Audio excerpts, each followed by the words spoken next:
Les dio las gracias por su paciencia ante sus accesos de cólera y les rogó que le perdonaran. Juan Calvino murió en 1564 a los 55 años de edad y al día siguiente fue sepultado en el cementerio municipal. Según sus deseos, los funerales fueron extremadamente sencillos, ni siquiera colocaron lápida sobre su sepultura, que muy pronto quedó en el olvido. La inteligencia de Calvino, sus dotes de organizador, su energía y su combatividad permitieron al protestantismo superar su periodo crítico. Con el tiempo, el calvinismo se ha convertido en el factor más importante del protestantismo y constituye hoy el fundamento de la vida religiosa de gran parte de los Estados Unidos, así como de la mayoría de las iglesias libres que coexisten especialmente en Escandinavia con la Iglesia Luterana del Estado. Actualmente el calvinismo cuenta con doble número de adeptos que el luteranismo. El calvinismo y la economía capitalista. No es una casualidad que el capitalismo moderno se haya desarrollado con mayor vigor en los países que pasaron a la reforma. Varios historiadores de la economía se han planteado la cuestión, como Max Weber, Werner Sombart y Ernest Troeltsch y William Ashley, autores que no han dudado en establecer la ecuación puritanismo-capitalismo, deducción un tanto simplista, ya que aparte de las ideas económicas de Juan Calvino, quedan otras causas que pueden explicar la formación del espíritu de empresa en las Provincias Unidas, Escocia, Inglaterra y las colonias inglesas de América del Norte, causas puramente materiales, geográficas, técnicas, etc. Pero es innegable que Juan Calvino declaró su oposición al argumento de los escolásticos, confirmado aún por el Concilio de Letrán de 1515, de que el dinero no engendra dinero. En su sermón sobre el Deuteronomio escribió Calvino: Dios no ha prohibido toda ganancia, ni que un ser humano obtenga provechos. De ser así, ¿qué ocurriría? Deberíamos abandonar toda clase de comercio. No sería lícito traficar de ningún modo los unos con los otros. A veces sería conveniente que los predicadores fueran mercaderes y que hubiesen manejado sus intereses en el tráfico del mundo para poder responder a cuantos solicitan consejo de todo esto en particular. Muchos hay que adquirirían agudezas y astucias que no conocen quienes no manejan tal ocupación y oficio. He aquí alguien que me ha arrebatado mi comercio, del que debo vivir, pues cuando venda hoy, vuelvo a comprar para vender mañana, y me quitan mi medio de vida, impidiéndome mantener la marcha de mi tienda. Como Lutero, aunque con más lógica que él, Calvino trataba de sustituir el ascetismo medieval de la existencia contemplativa por un ascetismo del siglo, según la predestinación de cada cual. ¿Por qué despreciar el dinero que Dios ha creado, a fin de que los hombres puedan comunicarse unos con otros? Calvino, Lutero y Zwinglio, tríptico del protestantismo. En Suiza los seguidores de Zwinglio adoptaron el calvinismo de una manera pacífica. Por su parte, Calvino colocaba a Lutero con más méritos que Zwinglio, y acerca del dogma de la transustanciación eucarística se hallaba casi de acuerdo con los luteranos. No trataba de ocultar los defectos de Lutero, pero no dejó de defenderlo. Unos años antes de la muerte del reformador alemán escribió un amigo: si Lutero me injuriara llamándome demonio, yo seguiría honrándolo y considerándolo un servidor de Dios como no hay otro, aunque con sus brillantes cualidades demuestre igualmente graves defectos. Calvino y Melanchthon se apreciaban también en extremo. Eran amigos íntimos y sostenían continua correspondencia, sin que ello signifique que fueran siempre de la misma opinión. En relación con Zwinglio, Calvino ponía siempre de relieve su independencia espiritual, lo mismo que Zwinglio con respecto a Lutero. Ahora bien, si la obra zwingliana, el calvinismo no hubiera logrado tan fácilmente los contactos indispensables ni desarrollarse con tanta rapidez si Zwinglio no hubiese actuado como un precursor. El cisma anglicano. El divorcio de Enrique VIII. Lady Ana Bolena. Se llamaba Ana Bolena y era una graciosa joven, esbelta, llena de alegría y de confianza en sí misma. Quizás no fuera absolutamente bella, pero los jóvenes caballeros de la corte de Inglaterra se enamoraban todos del encanto de sus ojos negros y de su exquisita vivacidad. Ana, dama de honor de la reina, se había educado en la corte de Francia y allí aprendió no solo el francés, sino también la frívola despreocupación y costumbres refinadas del Renacimiento.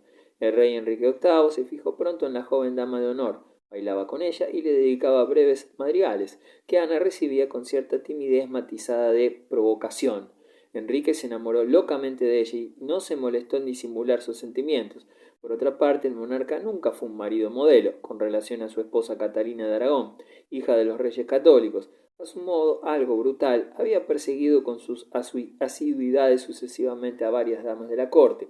Con anterioridad Enrique había tenido varias amantes, pero pronto se cansaba de ellas y las despedía con su grosería habitual. Entre otras desgraciadas, María Bolena, hermana mayor de Ana, conocía ya aquella triste experiencia. Pero sus relaciones con la vivaracha Ana seguían muy diferente curso. Nunca hasta entonces experimentó Enrique tan violenta pasión y tampoco se había tropezado con una mujer tan difícil de conquistar.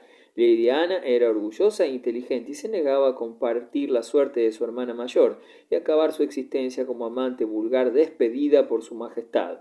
Observaba con despiadada satisfacción los amorosos tormentos que torturaban a Enrique y aceptaba sin ceder los regalos y las cartas inflamadas del rey.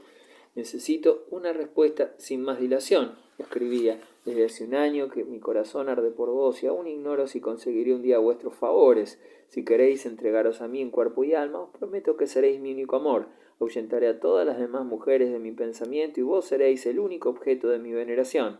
Lady Ana se aseguró del amor de Enrique. Sabía que él desde hacía algún tiempo meditaba el modo de separarse de Catalina de Aragón, y Ana veía perfilarse la corona en el horizonte de su destino.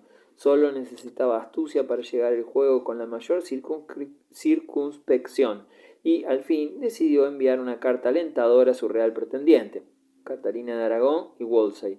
Ciertamente Enrique VIII quería separarse de Catalina de Aragón, y esta reciente pasión no era el único motivo. Otro muy importante era su deseo de tener un hijo y heredero, ya que si bien Catalina le había dado mucha descendencia, solo una hija, María, había sobrevivido. Cada vez que Catalina quedaba encinta, su real esposo tornaba sus esperanzas para verse defraudado de nuevo. Enrique había hecho voto de emprender una campaña contra los turcos y Dios le concedía un hijo varón, y aún se dice que incluso se vistió de penitente e hizo descalzo una peregrinación a Norfolk para implorar ayuda de los santos, todo ello en vano. Enrique comenzaba a preguntarse inquieto por qué razón Catalina no podía darle un hijo, y creyó hallar la respuesta en un versículo del Levítico 20:21. El hombre que toma por esposa a la mujer de su hermano comete impureza, ha descubierto la desnudez de su hermano y morirán sin hijos. El rey empezó a temer remordimiento. Era voluntad de Dios que la unión con su cuñada no le diera un heredero. Cierto era que el Papa había autorizado su matrimonio, pero ¿estaba él bien seguro de que el Papa no se hubiera excedido en sus derechos en aquel asunto, tomando una decisión que iba en contra de la Biblia? Su deseo de tener un heredero varón y la firme convicción de haberse atraído la cólera de Dios con aquel matrimonio lo hicieron anhelar la ruptura de su unión con Catalina. Precisamente entonces se cruzó en su camino Ana Bolena, y este amor ardiente apresuró su determinación. Al fin decidió Enrique confiar sus penas al consejero que siempre lo asistió en momentos difíciles, el cardenal Wolsey, y éste demostró amplia comprensión a los deseos del rey y también sobrado interés ante el proyecto de divorcio. El cardenal se dispuso a solucionar aquel asunto de acuerdo con los deseos de su soberano. Debe insistirse en el examen de dos circunstancias que esclarecen todo el drama que iba a desarrollarse. En primer lugar, durante aquella primavera de 1527, Wolsey sabía que el rey trataba de separarse de Catalina, pero no que deseaba contraer matrimonio con Ana Bolena. No cabe duda de que había oído hablar de aquel nuevo amor, pero sin conceder atención particular a un fenómeno al que estaban tan acostumbrados, la política del cardenal. La segunda circunstancia era que el cardenal estaba firmemente decidido a proseguir la política francófila y antiimperial proyectada antes de la Paz de Madrid en 1526. Wolsey opinaba que por razones políticas Inglaterra debía buscar un acercamiento cordial con Francia, ya que un tratado de amistad entre ingleses y franceses facilitaría también el divorcio del rey. Era sin duda el Papa quien debía decidir en última instancia, pero Clemente se rendiría tal vez a la presión conjugada de ambos países y otorgaría una bula que anulara el matrimonio de Enrique y Catalina. Esta política aumentaría el prestigio de Wolsey, pues el afecto del rey hacia él sería mayor que nunca. Además, y este era su móvil de mayor importancia, Wolsey podría también emplear aquella política para el logro de sus propios intereses. Cuando Enrique se hubiera separado de Catalina, el cardenal podría encontrar una nueva esposa, un partido favorable, una princesa francesa, por ejemplo. Los lazos de unión entre Inglaterra y Francia serían más estrechos y ambos reinos constituirían una alianza potente y duradera. Pero Wolsey jamás vería realizados sus sueños políticos. La ingeniosa maniobra quedó bruscamente frustrada porque el cardenal había subestimado a Ana, no contó con su ambición ni con su férrea voluntad y ni siquiera sospechaba que tras ella, en la corte, existía un partido que solo esperaba una oportunidad para derribarlo del poder. Aquel partido odiaba a Wolsey por su orgullo de advenedizo y rechazaba, además, su política francófila, pues estaba influido por las ideas reformadoras de Lutero, y sus miembros no retrocedían ante una decisión con Roma, ruptura que jamás hubiera consentido el cardenal. De este modo, en 1528, cuando Wolsey trató de aliar a Inglaterra con Francia en la guerra contra el emperador, aquel grupo se declaró en franca rebeldía. Entretanto, Wolsey comprendió que el monarca no se casaría con una princesa francesa, sino con Ana Bolena. Su posición quedaba entonces desairada y desagradable, incluso en franco peligro. Era ya imposible dar marcha atrás. El cardenal estaba obligado a resolver el problema del divorcio si no quería caer en desgracia. El espinoso asunto del divorcio. Ahora bien, quien debía otorgar o no el divorcio era el Papa, y Clemente VII mostraba clara tendencia a soslayar el asunto. Catalina de Aragón era tía del emperador, y si el Papa anulaba su matrimonio con Enrique VIII, se exponía con toda seguridad a desagradar a Carlos V, lo que acarrearía graves consecuencias. Clemente cedió de momento a las presiones que llegaban de Londres y resignóse a enviar a su nuncio Campechi a Inglaterra para debatir con Wolsey el espinoso problema. Las conversaciones se prolongaron hasta julio de 1529 y el brusco epílogo de las mismas fue la declaración de Campeche que no podía ofrecer solución definitiva, ya que el asunto debía resolverlo por sí mismo el Papa, en Roma, conforme a la voluntad de Catalina. Wolsey estaba desesperado, comprendía que la táctica del aplazamiento se había llevado demasiado lejos y no hacía más que lamentarse. El Papa se niega a hacer aquellas concesiones que, confiando en él prometía el rey. El cardenal temblaba ante las consecuencias que se avecinaban, ya que el monarca le dio a entender que si el Papa no se doblegaba a sus propósitos, Enrique se vería obligado a reconsiderar su actitud hacia la Santa Sede y decidir si le reportaba ventajas el reconocimiento de su autoridad espiritual en Inglaterra. Poco después, el prestigio de Wolsey se desmoronaba todavía más. Se firmó la paz de Cambrai. El emperador y el rey de Francia no tuvieron la menor consideración con el primado de Inglaterra y fue ya evidente que Wolsey había perdido el dominio de la situación.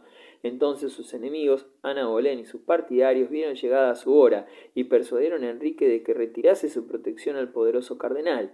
En otoño de 1529 fue citado ante el tribunal del monarca, acusado de haber atentado, como legado del Papa, contra los derechos de la corona e infringido con ello cierta ley promulgada en el siglo XIV para la protección del reino contra la expansión del poder pontificio. Wolsey fue destituido de sus funciones de Lord Canciller y todos sus bienes quedaron confiscados.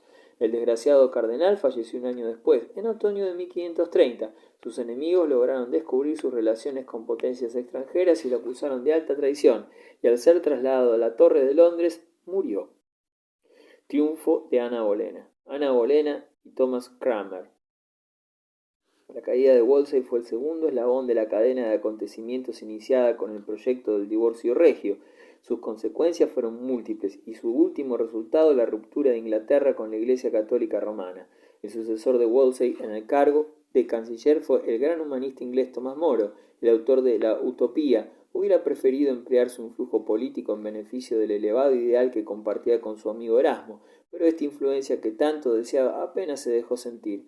Tomás Moro no llegó jamás a representar un factor decisivo en la vida política de Inglaterra, ya que quedó apartado y al margen, empujado por movimientos nuevos con los que se negaba categóricamente a comprometerse, y por nuevos políticos más dispuestos que él a adaptarse a las circunstancias y a sacrificar sus convicciones en aras del favor regio y del provecho material.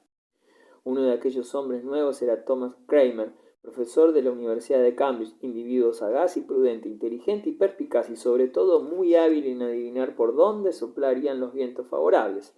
Su entrada en materia política fue resultado de una mera casualidad.